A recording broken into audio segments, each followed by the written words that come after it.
Bom, galera, aqui quem fala é o Tarcísio. Estamos aqui na nossa OSR Underground. E como vocês sabem, agora eu estou abordando outros temas. O último vídeo da OSR Underground foi uma adaptação de Vampiro à Máscara para D&D. Estou jogando em grupo e está muito legal, está muito bacana.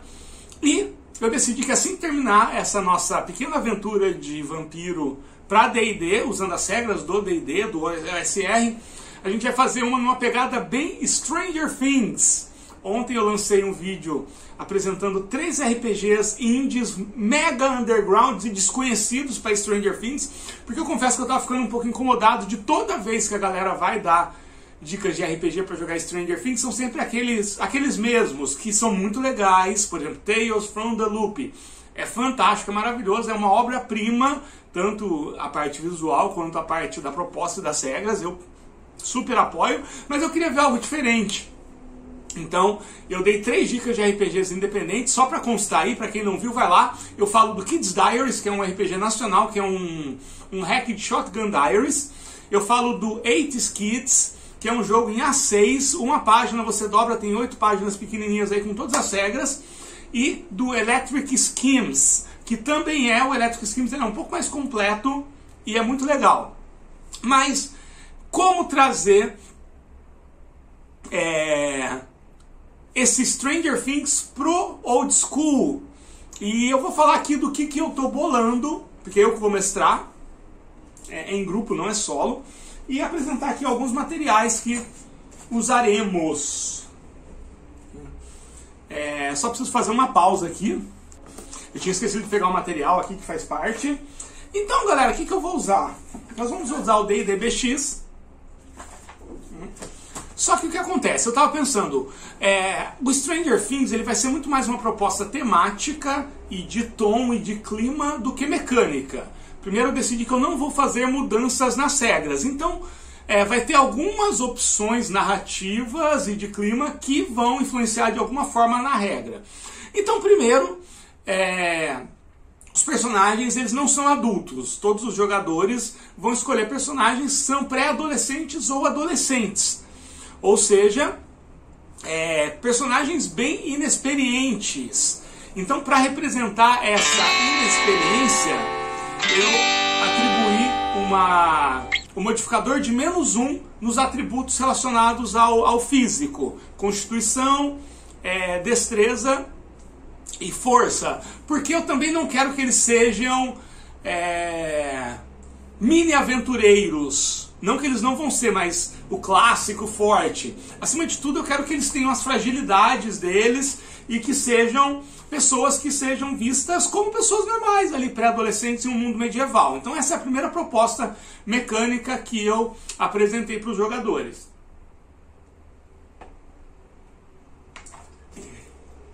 Além disso, eles poderiam pegar algum dos 3 atributos que não são físicos, carisma, inteligência e sabedoria, e escolher um deles para ter um bônus de +2. Ou ele pode ser muito inteligente, ele pode ser muito carismático, por exemplo, Dustin, ele pode ser muito inteligente, ou ele pode ser muito sábio para a idade dele. E outra coisa que eu decidi é que pode rolar os atributos e depois distribuir da forma que quiser, considerando, para depois saber onde colocar esse bônus e tudo mais. Por quê? Porque eu quero que essa campanha ela privilegie muito mais essa parte da investigação, da inteligência, até mesmo do carisma, do que a parte física, do combate, dos atos heróicos, de pular um negócio, que vai ter também, mas eu queria que as regras puxassem para esse lado aí do carisma, da inteligência e da sabedoria. Só que aí tem um problema, porque o D&D BX, ele, pelo menos o Basic, ele não... Porque eu vou usar só o Basic, porque vão começar muito iniciantes mesmo. Talvez eu use o Expert para se tiver viagem e tudo mais. Mas ele contempla apenas... Ele não contempla teste de atributo. Lá no D&D, no Expert, bem no finalzinho, deixa eu ver, acho que página B57, alguma coisa, ele apresenta como uma regra opcional um teste de atributo Deixa eu ver se eu acho aqui. Logicamente eu não vou achar, que eu deveria ter procurado antes do vídeo. Deixa eu fazer uma pausa aqui. Então, aqui na página 51, Expert 51, tem um parágrafo pequenininho, olha só. É só isso aqui que ele fala sobre testes de habilidades, né? Nem atributos, né? Abilities. Que é Saving versus Abilities, que ele coloca como regra opcional. Que é aquele, você joga um D20 e você tem que tirar igual ou menos que o atributo da habilidade. Eu gosto disso, por exemplo, é a mecânica básica do Old Dragon, que é um OSR que eu adoro, eu acho fantástico, mas eu acho que existe muita chance, por exemplo, se um atributo tiver 15 ou mais, né, tipo, ele tem 3 em 4 chances de passar, eu acho muita coisa, eu acho que fica muito overpower, nada contra, eu acho que são heróis, eles são épicos, e não vai ser sempre que vai fazer esse tipo de teste, mas eu queria algo que fosse ainda mais desafiador para representar esse lance, porque eles são pré-adolescentes, adolescentes, que vão se aventurar num mundo muito mais perigoso do que eles estão preparados para dar conta, e vai ser outros atributos como amizade, coragem, vontade, que vai determinar o sucesso ou o fracasso, muito mais do que força ou constituição ou qualquer coisa. Então o que eu fiz? Eu peguei esse jogo aqui, que é o Pocket Fantasy RPG, que é um jogo super curtinho, essa é a tradução que fizeram para o português, com o aval do criador, que é o Brandon Goringer. O Brandon Goringer, ele é um dos caras mais gente boas do RPG, que ele faz uma coisa que eu sei que já tem muita gente que faz na cena OSR, tanto lá fora quanto aqui, que é pegar a forma como funciona as habilidades de ladrão. Tipo, você tem uma chance em 6 de conseguir tal coisa, 2 em 6, 4 em 6. E ele cria uma mecânica para transformar isso tudo numa espécie de teste oficial, que ele chama de tarefas. E é bem simples. Tudo que o personagem vai fazer, você analisa os atributos, as habilidades dele, quanto ele tem, e você diz se para aquele personagem essa tarefa ela é risível, simples, média, difícil ou muito difícil. Se para aquele personagem for uma tarefa média, quer dizer que em um D6 ele tem que tirar 4 ou mais. Se for uma tarefa risível, ele só tem que tirar 2 ou mais, ele só tira 1. Se for uma tarefa muito difícil, ele tem que tirar 6. Só passa se tirar 6. Então a mesma tarefa, dependendo do valor que tal personagem tem em atributos, vai funcionar dessa forma. Eu acho isso muito legal, eu acho que isso pega muito o espírito OSR das antigas, porque tecnicamente você está analisando, levando em check as habilidades, você está fazendo uma análise total da situação, porque o mesmo teste ele vai ser risível para um e muito difícil para outro.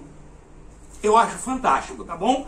Você encontra o Pocket Fantasy no Drive-Thru RPG em inglês. E essa versão aqui em português você encontra na comunidade Solo RPG ou no blog RPG Solo Brasil. No blog, a tradução, uma tradução muito bem feita. Infelizmente o tradutor não colocou o próprio nome aqui. Que pena. Eu não lembro quem fez. Ficou maravilhoso.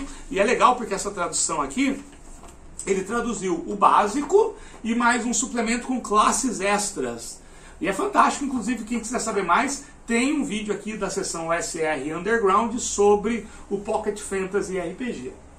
E outras propostas narrativas que vai ser frequentes. Então, primeiro, a aventura ela vai ter que ressaltar a normalidade, porque os personagens eles são pré-adolescentes, adolescentes que moram em um mundo comum. Eles moram em uma vila afastada desses conceitos épicos.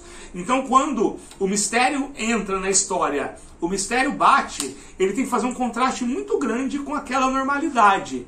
Então vai ter vários momentos em que realmente o desafio vão ser desafios do dia a dia. E aí, a parte de administração de recursos vai ser muito importante. Quanto de comida que eles vão ter, onde que eles vão conseguir comida, eles precisam de água para fazer tal coisa. E obter essas coisas do dia a dia vai ser um desafio tão grande quanto seria numa aventura tradicional enfrentar um bando de orcs que está assaltando uma carroça que está levando coisas de um anão.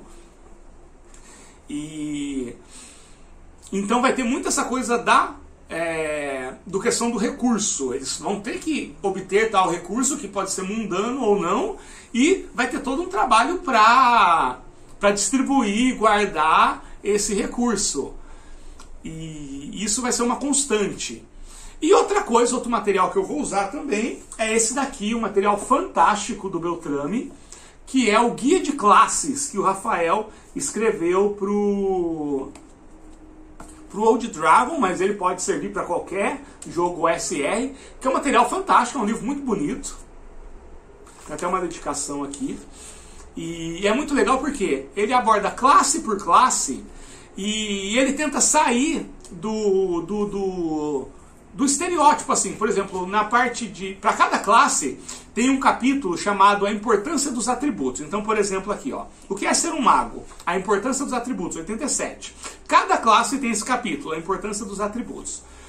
Que ele fala, ele faz uma análise de como aquele atributo, para cada classe, ele simboliza algo que vai muito além por exemplo, força. A força é só porrada, só bônus de ataque, bônus de alguma coisa assim? Não. O que é a força para um mago? Então a gente tem que lembrar, como o próprio Beltrame está falando aqui, que a força ela influencia na capacidade de carga. Por exemplo, livros muito pesados, carregar.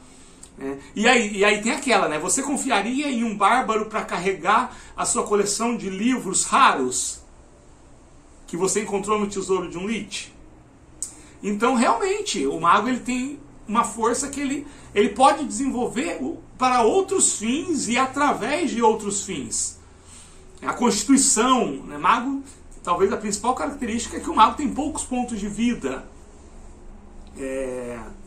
Mas a constituição ela influencia muito. Por exemplo, quando a pessoa precisa aprender a respiração, quando a pessoa está em contato com algum tipo de gás venenoso, talvez ele tenha treinado isso. Então, não necessariamente uma força alta é incompatível com o mago. Como é que ele adquiriu isso? Através de coisas que se relacionam com a classe de mago.